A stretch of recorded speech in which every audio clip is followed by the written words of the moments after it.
नमस्कार।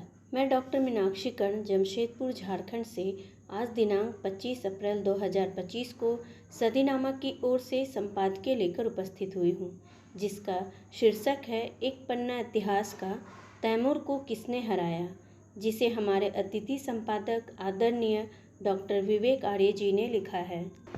भारत के इतिहास में एक काला अध्याय था तैमूर लंग।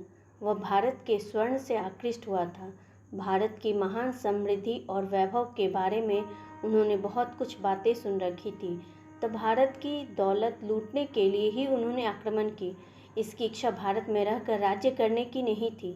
इस आक्रमण के चलते भारी तबाही मची और पूरे शहर की अर्थव्यवस्था बर्बाद हो गई। इस दौरान तैमूर खूब सारी संपत्ति, खजाने और संसाधनों की लूट करके समरकंद वापस चला गया। तैमूर लंग का दिल्ली पर आक्रमण भारत इतिहास का एक महत्वपूर्ण और दुखद अध्याय है। हमारे संपादक महोदय जी ने एक पन्ना इतिहास का तैमूर को किसने हराया लेख लिखा है। तो देखते हैं विवेक आर्य जी ने क्या लिखा है। प्रस्तुत है आज का संपादकीय। हिंदू समाज की सबसे बड़ी समस्या यह है कि वे जातिवाद से ऊपर उठकर सोच ही नहीं सकते। यही पिछले 1200 वर्षों से हो रही उनकी हार का मुख्य कारण है।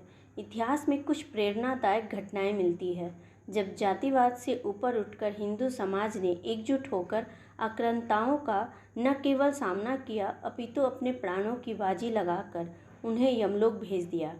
तैमूर लंग के नाम से सभी भारतीय परिचित है। तैमूर के अत्याचारों से हमारे देश की भूमि रक्त रंजित हो गई। उसके अत्याचारों की कोई सीमा नहीं थी।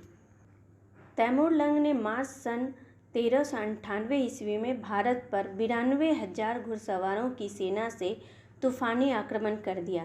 तैमूर के सार्वजनिक कत्लेआम, लूट खसोट और सर्वनाशी अत्याचारों की सूचना मिलने पर संवत 1455 सन 1398 ईस्वी कार्तिक बदी 5 को देवपाल राजा, जिसका जन्म निरपड़ा गांव जिला मेरठ में एक जाट घराने में हुआ था, की अध्यक्षता में हरियाणा सर्वखाप पंचायत का अधिवेशन जिला मेरठ के गांव टिकरी, निरपड़ा, दोगट और दाहा के मध्य जंगलों में हुआ। सर्वसम्मति से निम्नलिखित प्रस्ताव पारित किए गए। सब गांवों को खाली कर दो। बूढ़े पुरुष, स्त्रियों तथा बालकों को सुरक्षित स्थान पर रखो। प्रत्येक स्वस्थ व्यक्ति सर्वखाप पंचायत की सेना में भर्ती हो जाए। युवतियां भी पुरुषों की भांति शस्त्र उठाएं। दिल्ली से हरिद्वार की ओर बढ़ती हुई तैमूर की सेना का छापामार युद्ध शैली से मुकाबला किया जाए तथा उनके पानी में विष मिला दो। 500 घुड़सवार युवक तैमूर की सेना की गतिविधियों को देखें और पता लगाकर पंचायती सेना को सूचना देते रहें। पंचायती सेना पंचायती झंडे के नीचे 80,000 मल्ल योद्धा सैनिक और 40,000 युवा महिलाएं शस्त्र लेकर एकत्र हो गए। इन वीरांगनाओं ने युद्ध के अतिरिक्त खाद्य सामग्री का प्रबंध भी संभाला। दिल्ली के 100 कोस चारों ओर क्षेत्र के वीर योद्धा देश रक्षा के लिए अपने प्राणों की आहुति देने रणभूमि में आ गए। सारे क्षेत्र में युवा तथा युवतियां शस्त्र हो गए। इस सेना को एकत्र करने में धर्मपाल देव जाट योद्धा, जिसकी आयु 95 वर्ष की थी, ने बड़ा सहयोग किया था। उसने घोड़े पर चढ़कर दिन रात दूर दूर तक जाकर नर नारियों को उत्साहित करके इस सेना को एकत्र किया। उसने तथा उसके भाई करणपाल ने इस सेना के लिए अन्न, धन तथा वस्त्र आदि का प्रबंध किया। प्रधान सेनापति, उप प्रधान सेनापति तथा सेनापतियों की नियुक्ति सर्वखाप पंचायत के इस अधिवेशन में सर्वसम्मति से वीर योद्धा जोगराज सिंह गुर्जर को प्रधान सेनापति बनाया गया। यह खुबर परमार वंश का योद्धा था, जो हरिद्वार के पास एक गांव कुंज सुनहट्टी का निवासी था। बाद में यह गांव मुगलों ने उजाड़ दिया। वीर जोगराज सिंह के वंशज उस गांव से भागकर लंढोरा जिला सहारनपुर में आकर आबाद हो गए, जिन्होंने लंढोरा गुर्जर राज्य की स्थापना की। जोगराज सिंह बाल ब्रह्मचारी एवं विख्यात पहलवान था। उसका कद 7 फुट 9 इंच और वजन 8 मन था। उसकी दैनिक खुराक 4 सेर अन्न, 5 सेर सब्जी फल, 1 सेर गऊ का घी और 20 सेर गऊ का दूध। महिलाएं वीरांगनाओं की सेनापति चुनी गई। उनके नाम इस प्रकार: राम प्यारी गुर्जर युवती, हरदेई जाट युवती, देवी कौर राजपूत युवती, चंदो ब्राह्मण युवती, रामदेई त्यागी युवती, इन सब ने देश रक्षा के लिए शत्रु से लड़कर प्राण देने की प्रतिज्ञा की। उप प्रधान सेनापति धूलाभंगी वाल्मीकि, हरबीर गुलिया जाट चुने गए। धूलाभंगी जिला हिसार के हांसी गांव हिसार के निकट का निवासी था। यह महाबलवान निर्भय योद्धा गोरिल्ला युद्ध का महान विजयी धारी था, जिसका वजन 53 घड़ी था। उप प्रधान सेनापति चुना जाने पर इसने भाषण दिया कि मैं अपनी सारी आयु में अनेक धारे मारे हैं। आपके सम्मान देने से मेरा खून उबल रहा है। मैं वीरों के सम्मुख प्रण करता हूँ कि देश की रक्षा के लिए अपना खून बहा दूंगा तथा सर्वखाप के पवित्र झंडे को नीचे नहीं होने दूंगा। मैंने अनेक युद्धों में भाग लिया है तथा इस युद्ध में अपने प्राणों का बलिदान दे दूंगा। यह कहकर उसने अपनी जांघ से खून निकालकर प्रधान सेनापति के चरणों में उसने खून के छींटे दिए। उसने म्यान से बाहर अपनी तलवार निकालकर कहा, यह शत्रु का खून पिएगी और म्यान में नहीं जाएगी। इस वीर योद्धा धूला के भाषण से पंचायती सेना दल में जोश एवं साहस की लहर दौड़ गई और सब ने जोर जोर से मातृभूमि के नारे लगाए। दूसरा उप प्रधान सेनापति हरबीर सिंह जाट था, जिसका गोत्र गुलिया था। यह हरियाणा के जिला रोहतक गांव बादली का रहने वाला था। इसकी आयु 22 वर्ष की थी और इसका वजन 56 घड़ी 7 मन था। यह निडर एवं शक्तिशाली वीर योद्धा था। सेनापतियों का निर्वाचन उनके नाम इस प्रकार है: गजे सिंह जाट गढ़वाला, तुहिराम राजपूत, मेदा रावा, सरजू ब्राह्मण, उमड़ा तगा, दुर्जन पाल अही। जो उप सेनापति चुने गए: कुंदन जाट, धारी गडरिया जो धारी था, भौंदू सेनी, हुल्ला नाई, भाना जुलाहा हरिजन, अमन सिंह पुंडी राजपूत, नत्थू पाडर राजपूत, दुल्ला घाड़ी जाट जो हिसार दादरी से मुल्तान तक धारे मारता था, मामचंद गुर्जर, फलवा कहार। सहायक सेनापति: भिन्न भिन्न जातियों के 20 सहायक सेनापति चुने गए।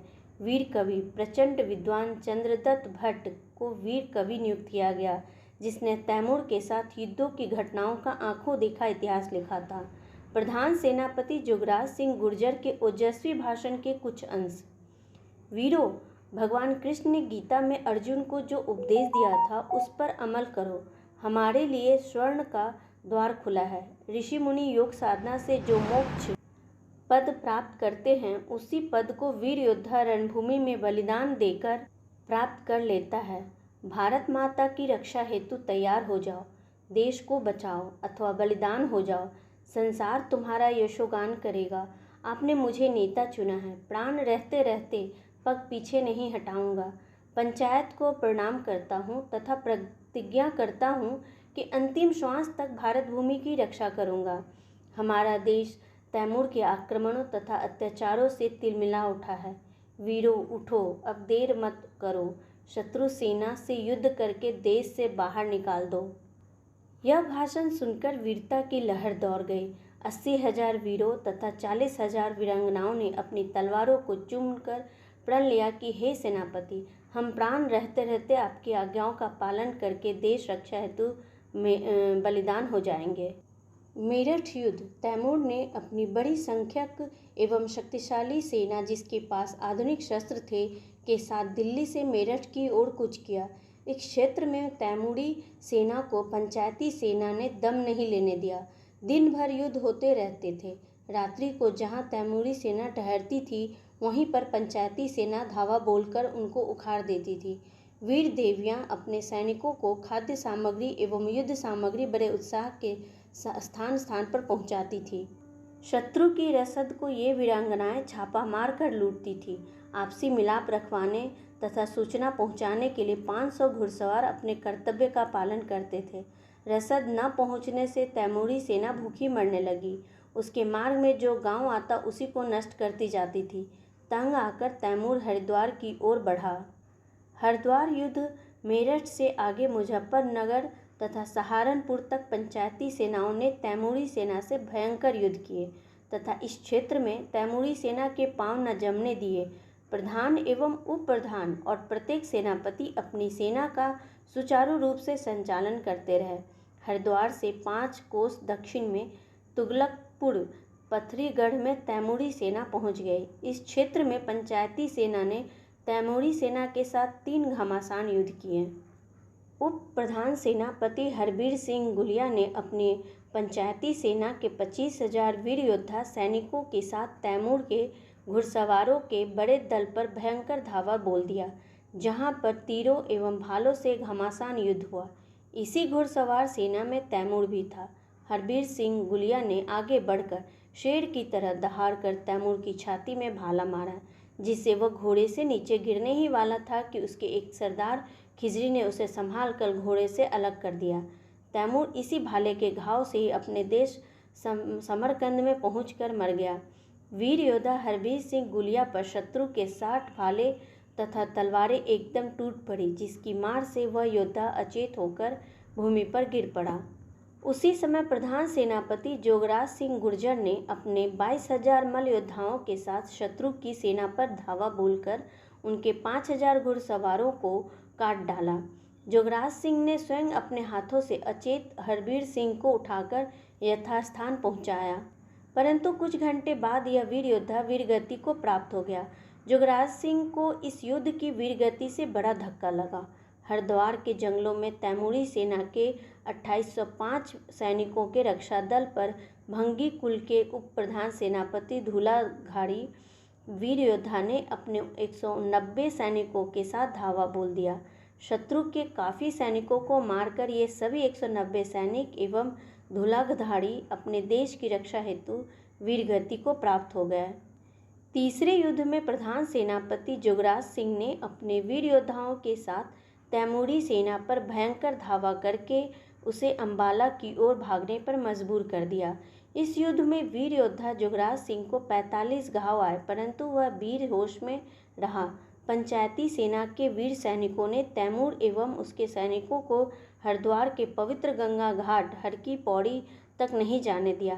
तैमूर हरिद्वार से पहाड़ी क्षेत्र के रास्ते अंबाला की ओर भागा। उस भागती हुई तैमूरी सेना का पंचायती वीर सैनिकों ने अंबाला तक पीछा करके उसे अपने देश हरियाणा से बाहर खदेड़ दिया। वीर सेनापति दुर्जनपाल अहिर मेरठ युद्ध में अपने 200 वीर सैनिकों के साथ दिल्ली दरवाजे के निकट स्वर्गलोक को प्राप्त हुए। इन युद्धों में बीच बीच में घायल होने एवं मरने वाले सेनापति बदलते रहे थे। कच्छवाहे गोत्र के एक वीर राजपूत ने उप प्रधान सेनापति का पद संभाला था। तंवर गोत्र के एक जाट योद्धा ने प्रधान सेनापति के पद को संभाला था। एक रवा तथा सैनी वीर ने सेनापति पद संभाले थे। इस युद्ध में केवल 5 सेनापति बचे थे तथा अन्य सब देश रक्षा के लिए वीरगति को प्राप्त हुए। इन युद्धों में तैमूर के 2.5 लाख सैनिकों में से हमारे वीर योद्धाओं ने 1,60,000 को मौत के घाट उतार दिया था और तैमूर की आशाओं पर पानी फेर दिया। हमारी पंचायती सेना के वीर एवं वीरांगनाएं 35,000 देश के लिए वीरगति को प्राप्त हुए थे।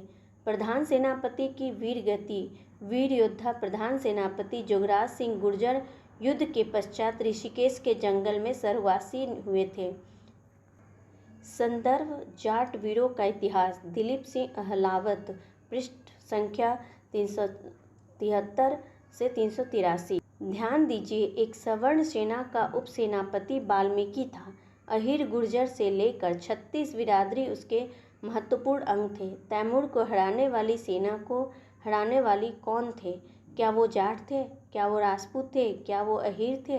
क्या वो गुर्जर थे? क्या वो बनिए थे? क्या वो भंगी या वाल्मीकि थे? क्या वो जातिवाद थे?